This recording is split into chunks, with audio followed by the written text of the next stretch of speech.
இல்லைம்மா, நான் தொகுதி ஃபுல்லாக சுற்றின்னு தான் இருக்கிறேன். தாம்பரம், முடிச்சூர், வரதராஜபுரம்.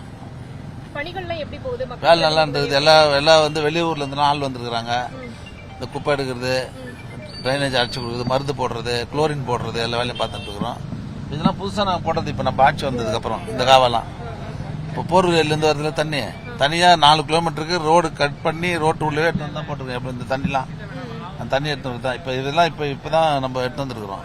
கிட்டத்தட்ட 120 கோடி ரூபாய் நம்முடைய மாண்புமிகு தமிழ்நாடு முதலமைச்சர் இப்போ இந்த தொகுதிக்காக கொடுத்தாரு. அந்த வேலை நடந்துச்சு. இப்போ இந்த வருஷம் ஒரு 88 கோடி ரூபாய் கொடுத்துருக்காரு. இந்த தண்ணிலாம் வெளியே போகிறதுக்கு அடையா இருக்கு. இப்போ அந்த வேலையும் இப்போ நடந்துட்டு இருக்குது. இப்போ அதெல்லாம் முடிச்சு தேவையான அத்தியாவசிய பொருள்லாம் கரெக்டா வீட்டுக்குலாம் போகுது. ஆமா, எல்லாம் கொடுத்துட்டு வருவேன். இன்னைக்கு பால் கேட்டாங்க, பிரெட்டு கேட்டாங்க. எல்லாம் வீடு எங்க கவுன்சிலரு, எங்க இயக்கத்தினுடைய செயல் வீரர்கள்லாம் இந்த பகுதியில் அது இல்லாத ஃபோன் வேற பண்றாங்க.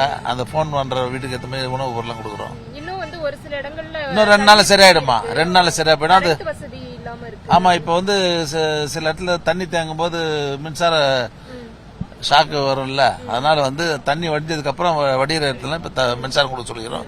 இப்ப படிப்படியா ஓரளவு கொடுத்துட்டோம். நாங்க சில இடத்துல மட்டும் கொடுக்கல. அது இன்னி சாயங்காலத்துக்குள்ள கொடுத்துருவோம். செய்திகளை உடனுக்குடனும் துல்லியமாகவும் தெரிந்து கொள்ள சப்ஸ்கிரைப் பண்ணுங்க.